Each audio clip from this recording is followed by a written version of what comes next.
It is change management.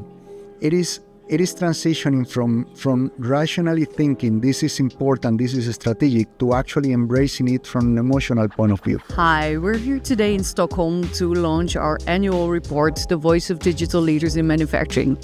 And I will also be interviewing some of the digital leaders here at the event. So I'm very excited about that. And let's talk B2B.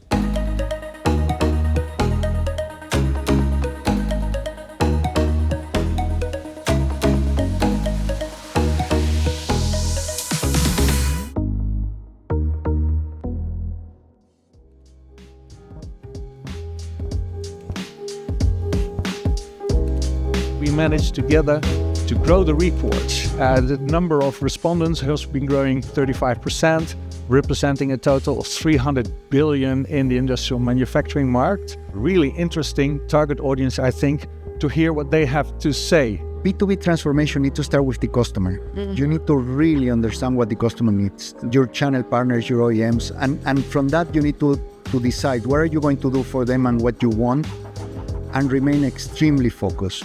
Focus on little, but just do it right and generate a few successes on which you build upon. We asked the industrial manufacturers what their main objectives were around digital transformation. There is a clear focus on existing customers in the aftermarket, investing digital with the aims of revenue growth, increasing efficiency, reducing cost, increasing margin. We also asked them, where are you going to invest in the upcoming period, 12 to 18 months?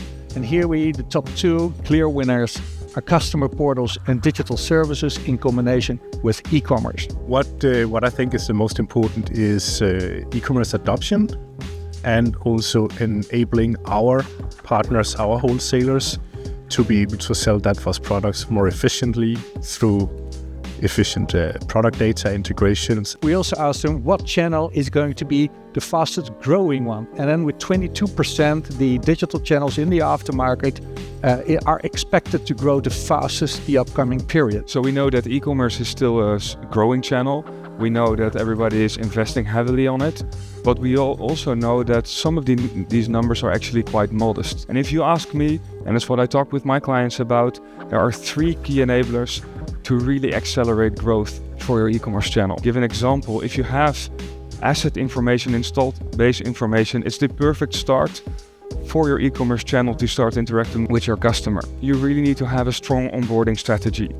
And what I think is a mistake is that the onboarding strategy is only starting or is only being executed at the moment you implement a platform. You have this customer advisory board. Yeah. So trying to build prototypes, for example, testing with customers and so forth. Then another example that I like is obviously number of or increase in average order value.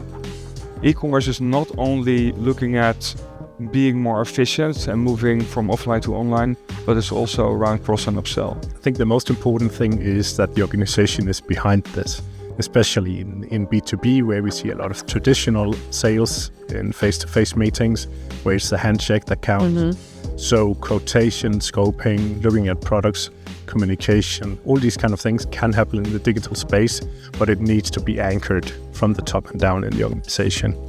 We've done that in Danfoss for a while now, and we are in December we were at an e-commerce adoption of 88% in Wow. climate solutions. Being here in beautiful Stockholm, walking through the snow last night, it did remind me of a quote: commerce can be seen as a snowplow.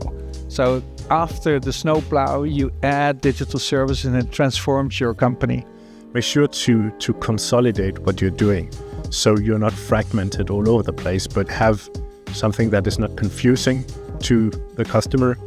Adopt an outside-in perspective instead of trying to push your agenda. And last but not least, have the growth mindset.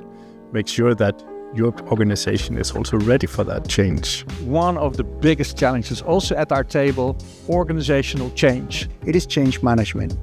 It is transitioning from rationally thinking this is important, this is strategic, to actually embracing it from an emotional point of view. This problem is only going to grow because if you have e-commerce and you're going to add multiple services from different departments, other brands, other phases in the value chain, you have to communicate more. Departments have to talk with each other, systems have to talk with each other. A nice, exciting challenge for you all. It's really about internally aligning in the organization first. That's key.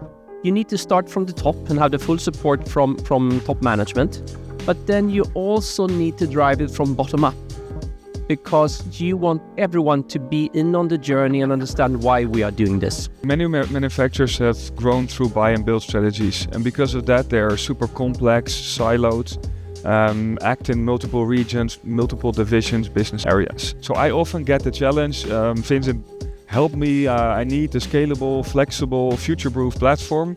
I've heard something around composable out there, I've heard, and I know the big platforms, help me make a choice. And obviously there's no one simple answer to that.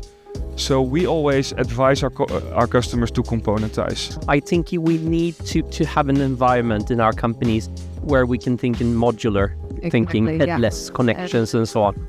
And we really need to find the solution that fits best for us in each situation. Exactly. Yeah. I think that is a key success factor. Yeah.